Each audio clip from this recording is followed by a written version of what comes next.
টাকা পাঠালি না কি করলি? হ্যাঁ টাকা যে পাঠালাম আর একটা বলিস না ভাই, কি করলি না কথা বললাম না ঘর না চলছে। চলছে? আরে ব্যাপারটা আমি বলছি তারা। ও আচ্ছা দেখে যাই, ভালো লাগে দেখ। দেখেছি।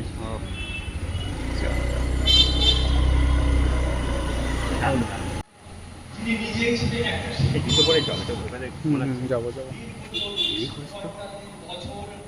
হাজার হাজার বা হাজার পেরিয়ে অনেক দূর চলে গেছে তার ছাত্র ছাত্রীর সংখ্যা। হাজার হাজার ছাত্র ছাত্রী পড়িয়ে একটা রাজনৈতিক জীবন ছিল।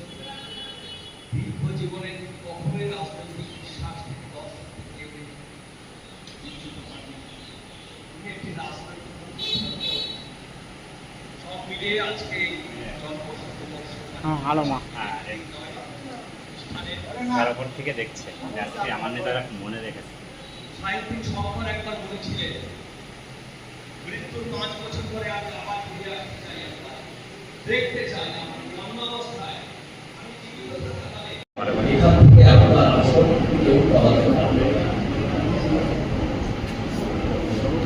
জেঠ বলে ডাকতাম আমরা, কেউ নাম বলে দাদু বলে ডাকতো, কেউ স্যার বলে ডাকতেন।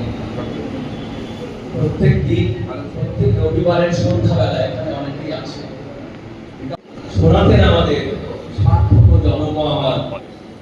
অধ্যাপক নিত্যানন্দ বন্দ্যোপাধ্যায় অনুরোধ করছেন ডক্টর শহীদ জনমহাবাদ সকলের মধ্যে যে মায়াময় সন্ধ্যা। আজ সারাদিন ধরে সাজসজ্জা চলছিল, তখন দেখছিলাম যে অধ্যাপক নিত্যানন্দ বন্দ্যোপাধ্যায়ের একজন ছাত্র খুব নির্দিষ্ট হয়ে ফুল দিয়ে সাজাচ্ছে, যেন তার স্যারকে কোন ফুল দিলে সবচেয়ে সুন্দর লাগে। তো আমার মনে হচ্ছিল এটাই তো সবথেকে বড়। দুটি স্মারক আছে, প্রথম স্মারকটি তুলে দেবেন শ্রী রুদ্রপ্রসাদ নাথ।